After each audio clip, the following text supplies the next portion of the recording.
जीवन में कई बार ऐसे मोमेंट आते हैं ना जहाँ पे आपको लगता है कि आप फेल हो रहे हो, आप आगे नहीं बढ़ पा रहे। ये मोमेंट पेनफुल ज़रूर हो जाता है, दुःख देता है, हमें तकलीफ़ भी देती है। लेकिन उससे भी ज़्यादा पेनफुल क्या होता है, रिग्रेट यानी कि पछताना। आप आगे नहीं बढ़ पाते, उस मोमेंट को ओवरकम नहीं कर पाते और लाइफ़ बीतने के बाद आप पछताते हो, रिग्रेट फ़ील करते हो। ये सबसे ज़्यादा पेनफुल हो जाता है। Failure is painful but regret is more painful. Hi, I am NLP and mind coach Neetu Singh. Welcome in my channel. दोस्तों, कई बार कुछ ऐसे मोमेंट होते हैं जहाँ पे हम स्टक हो जाते हैं, हमारी ग्रोथ नहीं होती, रुक जाते हैं और आगे बढ़ने से पहले ये सोचने लगते हैं कि लोग क्या कहेंगे या फिर मेरे में अब उतनी हिम्मत नहीं बची। तो इसके पीछे आखिर रीज़न क्या होता है, क्यों आप स्टक हो जाते हो या फिर आप आगे बढ़ना नहीं चाहते और खुद को सबसे पीछे मानते हो। तो चलिए आगे बढ़ते इस वीडियो में और जानते हैं कुछ ऐसे स्टेप जिनको फॉलो करके शायद आपकी लाइफ में किसी भी तरह की हेल्प हो जाए।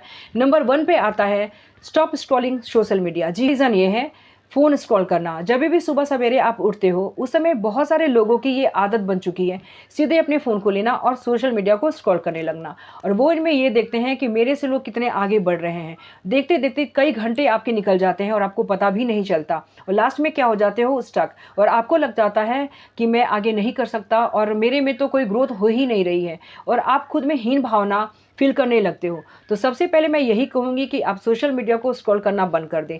नंबर 2 पे आता है स्टॉप कंपेयर योरसेल्फ। किसी से भी खुद की तुलना करना बंद कर दें। मोस्ट ऑफ द टाइम लोग क्या करते हैं कि खुद की तुलना दूसरों से करना शुरू कर देते हैं और जब आपको ये लगता है कि वो मेरे से ज़्यादा तेज़ है, मेरे से ज़्यादा स्मार्ट है, उसकी सैलरी ज़्यादा अच्छी है या उसकी शादी मेरे से ज़्यादा बेटर हुई है, तो इस तरह की तुलना क्या होती है, आप में हीन भावना लाती है और आपके पैर को पीछे खींचती है। जहाँ पे भी आप नंबर 3 पे आता है गोल सेटिंग। दोस्तों, हम सभी के लाइफ में गोल ज़रूर होने चाहिए क्योंकि क्या होता है ना, सुबह जब उठ के आप फ़ोन देख रहे हो या फिर दूसरों से तुलना कर रहे हो, इसका साफ मतलब है कि आपका गोल क्लियर नहीं है। आपके लाइफ में किसी भी तरह की योजना नहीं बनी, लक्ष्य नहीं है जिस पे आपको काम करना है और यही सारे रीज़न है जिसकी वजह से खुद को आप फेलियर मानते हो। हमारी लाइफ में जब गोल निर्धारित होती है ना, तो हम उस पे रोज़ काम करने लगते हैं। एक रूटीन, एक शेड्यूल बनाना बहुत ही ज़रूरी है क्योंकि मोस्टली लोग क्या करते हैं, सुबह उठ के सिर्फ फ़ोन देखना, तुरंत इधर-उधर की बातें करना या फिर कहीं भी घूमने चले जाना। तो किसी दूसरे के लक्ष्य में शामिल होने से पहले आप खुद की लक्ष्य बना लें, खुद का गोल सेट कर लें कि आपको करना क्या है लाइफ में एक्चुअली। इसीलिए आप अगर लाइफ में कहीं स्टक हो रहे हो, कहीं भी अगर आगे बढ़ने से रुक रहे हो, तो सबसे पहले अपने गोल के बारे में सोचना शुरू करें।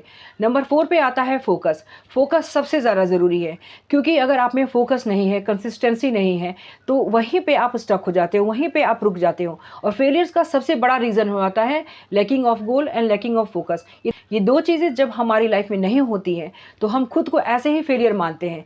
जब आपके सामने कोई अगर कुछ कर रहा होता है, लाइफ में आगे बढ़ रहा होता है, उस समय आपको काफ़ी इंसल्ट फील होता है। आपको ये लगता है कि मेरे पास कुछ भी काम नहीं, इसीलिए लोग मेरी वैल्यू नहीं करते और मोस्टली लोग खुद में नेगेटिविटी के शिकार हो जाते हैं और आगे बढ़ ही नहीं पाते और पूरी लाइफ बीतने के बाद सिर्फ फील करते हैं रिग्रेट, पछतावा, जो कि फेलियर से भी ज़्यादा पेनफुल हो जाता है।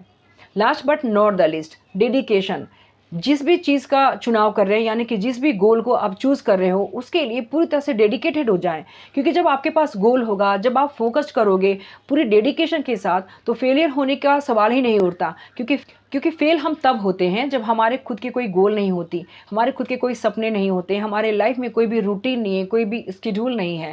तो पूरी लाइफ बीतने के बाद सिर्फ आपके पास बच जाएगा पछतावा, रिग्रेट। तो ज़रा सोचिए आपकी लाइफ में आपकी एक्सपीरियंस क्या रही, आने वाली पीढ़ी को किस तरह की एक्सपीरियंस आप शेयर करने वाले हो। तो दोस्तों, अगर मेरी वीडियो आपको पसंद आई तो मेरे चैनल को सब्सक्राइब जरूर कर लीजिए और बेल आइकन को प्रेस करना बिल्कुल मत भूलिएगा। मैं फिर मिलती हूँ इसी तरह एक अच्छी वीडियो के साथ। तब तक अपना ख्याल रखें। नमस्कार।